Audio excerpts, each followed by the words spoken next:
Vamos lá, Pro. Hoje eu vou compartilhar com você o meu primeiro plano de aula formado para o ano de 2021 e ele é voltado para a educação infantil. Embora eu não esteja na educação infantil, mas eu decidi montar este planinho de aula e compartilhar com você. Ele vai trabalhar o livro Cadê o Pintinho? Este livro aqui, muito fofo, gente. Olha, com letras grandes, justamente para a gente conseguir trabalhar com a educação infantil, olha só. E aí você vai perceber ao longo da minha explicação no plano de aula de que a gente vai conseguir trabalhar tanto com português, com matemática, enfim, conceitos importantes, além, claro, da contação de história, que é algo bastante interessante e que ajuda na formação das nossas crianças enquanto um ser social, tá bom? Juntamente com o livro, nós vamos também usar a música Pintinho Amarelinho e também a música do Seu Lobato. Quais os objetivos que eu decidi trazer para esse plano de aula, Pro?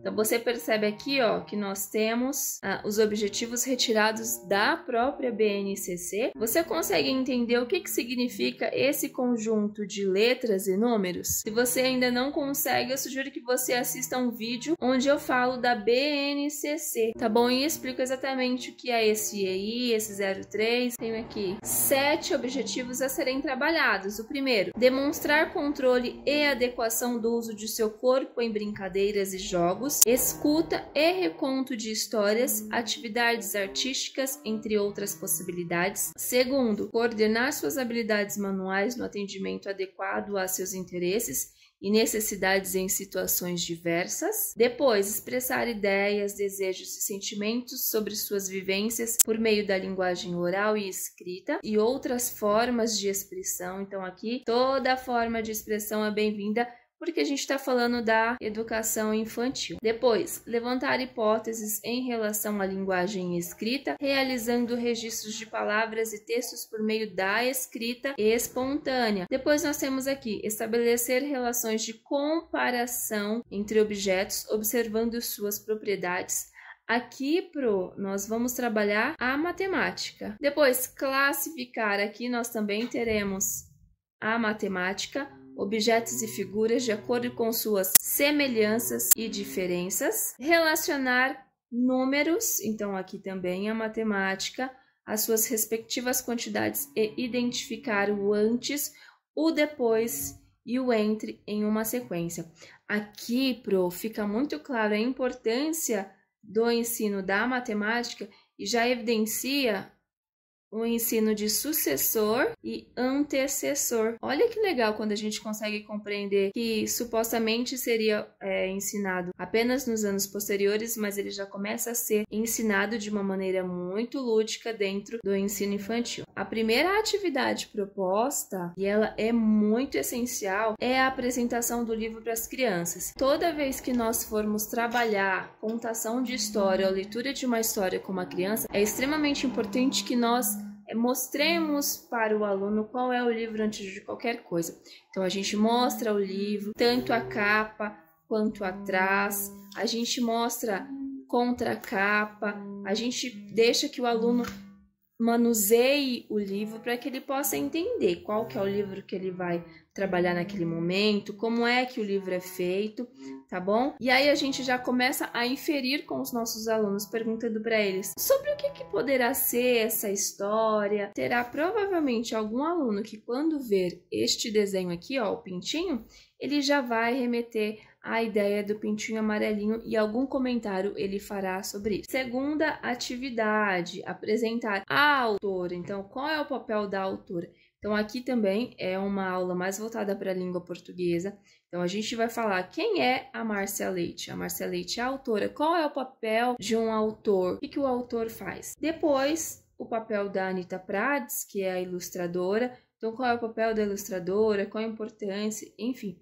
E aí nós podemos falar também sobre a editora do livro. Percebe que aqui a gente já está trabalhando com a língua portuguesa Pro. Isso vai ser importante lá nos anos posteriores, quando os nossos alunos trabalharem com a interpretação de texto. Depois, a terceira atividade aqui, ó, fazer uma leitura dinâmica. Então, é interessante que ao fazer a leitura para as nossas crianças, que a gente não apenas leia o livro, da forma como ele está. Então, eu vou começar. Lá em casa tem um pintinho. O pintinho piu, o pintinho piu. Percebe que assim não fica muito interessante, Pro? Agora, se nós fizermos uma leitura dinâmica desse texto, usando vozes, entonações, gestos, como é dada aqui a sugestão, ó, entre outras coisas, a história vai ficar mais interessante, mais alegre para as nossas crianças e isso fará com que elas participem muito mais na nossa aula. No momento da história, enquanto você estiver fazendo a história,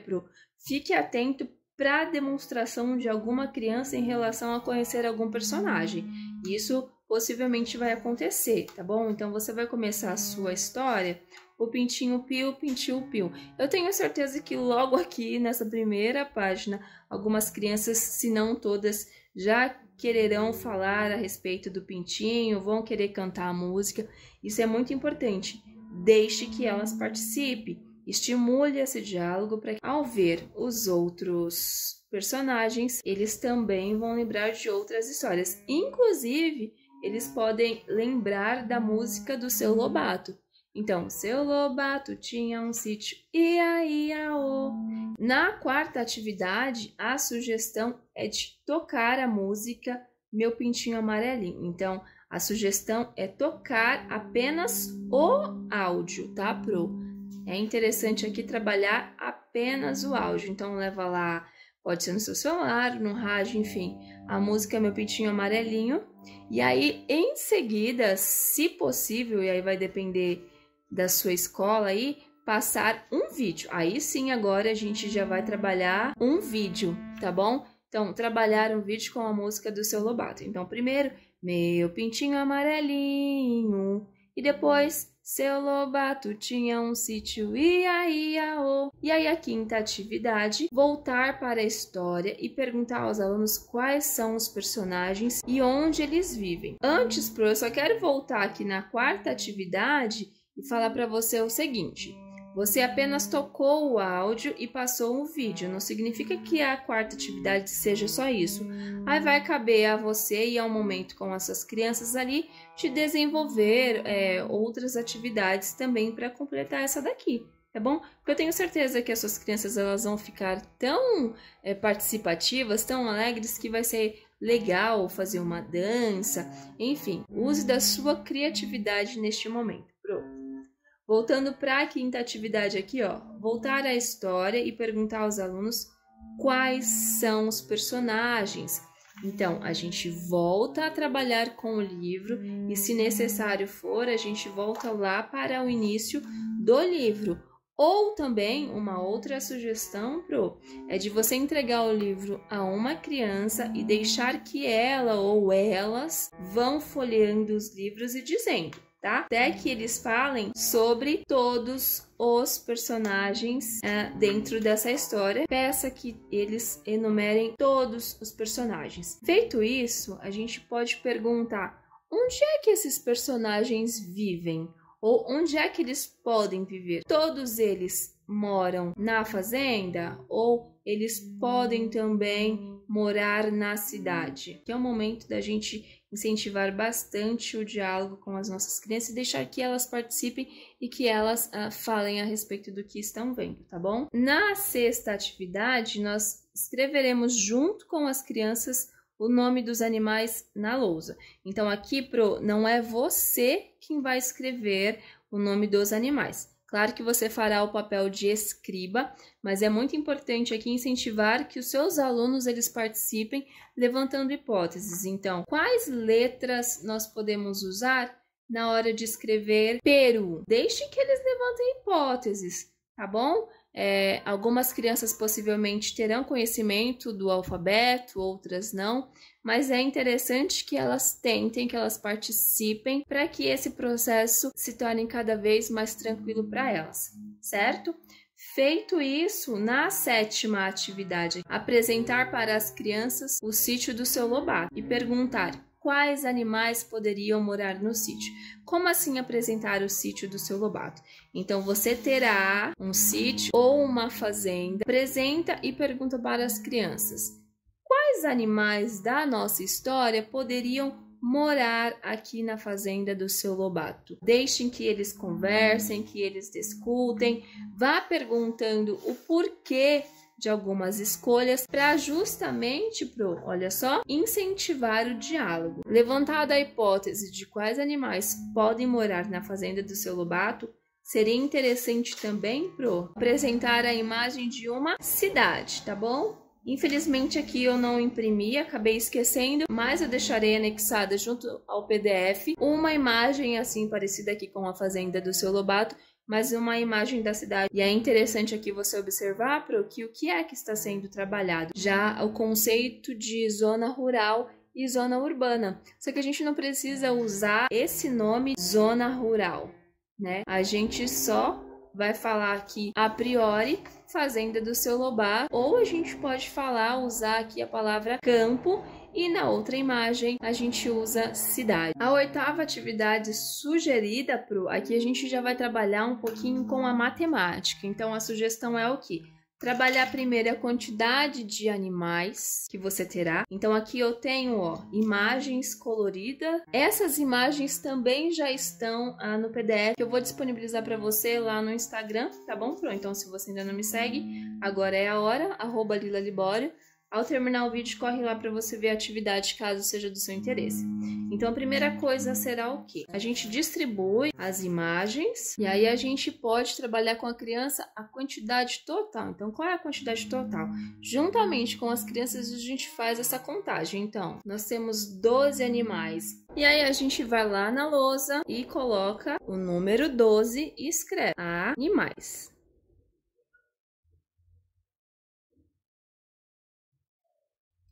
É muito importante trabalharmos a matemática ainda na educação infantil, certo, Pro? E aqui a gente também já tem a escrita, porque as crianças elas vão assimilando, vão reconhecendo as letrinhas.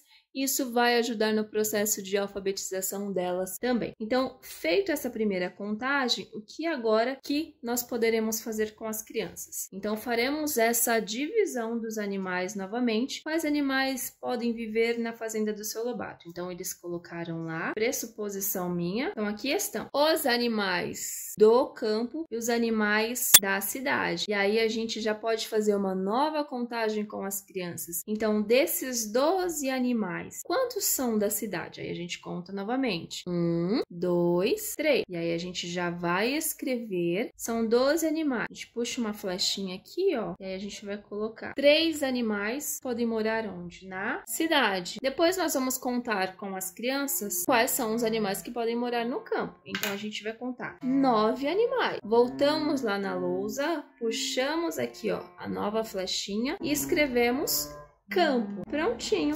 E aí os animais que moram no campo. E aí, a gente volta aqui para os nossos objetivos só para mostrar para você, Primeiro, nós estabelecemos relações de comparação entre aqui os animais. Depois nós fizemos o que também? Classificamos. E ao conversar com as crianças na atividade sobre campo e cidade, com certeza eles falaram que, olha, 3 animais, o cachorro, o gatinho e o gato, podem morar na cidade, podem morar na casa.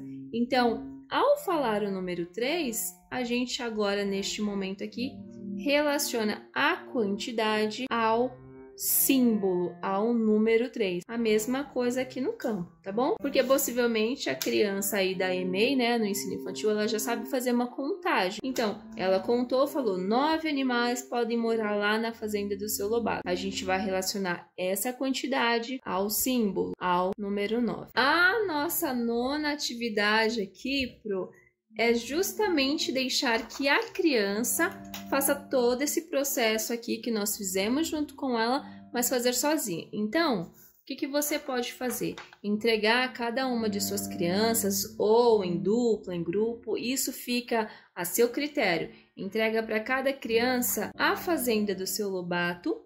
Juntamente com a fazenda do seu Lobato, você vai entregar também outra folha que já está no PDF com a figura dos animais. O que você vai pedir? Para que as crianças decidam entre elas quais são os animais que poderão morar na casa do seu Lobato. Entregou a folhinha? O que a criança vai ter que fazer primeiro? Primeiro ela vai ter de pintar todo o desenho. Então, pinta, pinta, pinta de acordo com a escolha da criança. Fez isso? Vai pegar a folhinha com as figuras e olha que interessante, porque aqui ela vai ter que recortar. Então, ela vai trabalhar a coordenação motora dela. Recortou o animal. Não importa se vai recortar assim no quadradinho ou se vai recortar deixando só o rostinho do animal, isso não importa. E aí recortou, a criança sozinha vai ter que colar. Depois que as suas crianças tiverem terminado de produzir, de colar os animais na fazenda do seu Lobato, ficará a seu critério também como é que você vai disponibilizar esse desenho. E então chegamos na 10ª atividade aqui, ó. Depois de terminadas as atividades, você poderá montar um mural, relembrando todas as descobertas das crianças. Então, aqui vai desde o início. A primeira atividade aqui, nós não trabalhamos a apresentação do livro. Então, no seu mural, o que pode conter? Uma cópia, de preferência colorida. E essa cópia pode ficar no centro do seu mural. E a partir deste mural, você pode falar sobre a Márcia Leite, sobre a Anita Prades. Isso vai ficar a seu critério, de como é que você vai montar o seu mural. Mas é muito importante que no mural você tenha essas informações aqui, ó, que são muito essenciais no aprendizado das crianças. Entendido aqui as atividades, a gente vai falar da avaliação. A gente sabe bem que a avaliação no contexto da educação infantil é extremamente importante. Não é aquela avaliação que estamos acostumados no ensino fundamental e médio e assim por diante, mas é uma avaliação mais do processo de aprendizagem das crianças. Existem algumas possibilidades de registro, isso pode ficar a seu critério, mas a sugestão aqui é que seja feito um registro com fotos, porque imagina como que será maravilhoso esse processo, as crianças aqui discutindo sobre essa questão dos animais, da cidade, do campo, da fazenda, do seu Lobato. Então você vai conseguir fotos muito belas para o seu registro. Inclusive, essas fotos, elas podem ser usadas onde? No mural que você vai pretender montar. Tá bom? As atividades desenvolvidas certamente produzirá muito material bom então, com o resultado das falas e participações das crianças. É muito importante aqui você se atentar para a fala das crianças. Então é isso, Vou deixar disponibilizado para você aqui esse planinho de aula. Vou apenas colocar aqui os recursos, tá vendo que eu acabei não colocando? Uma aulinha muito bacana, muito gostosinha, totalmente lúdica, para que você possa trabalhar com as suas crianças e trabalhando o que é mais importante, uma base da língua portuguesa e da matemática.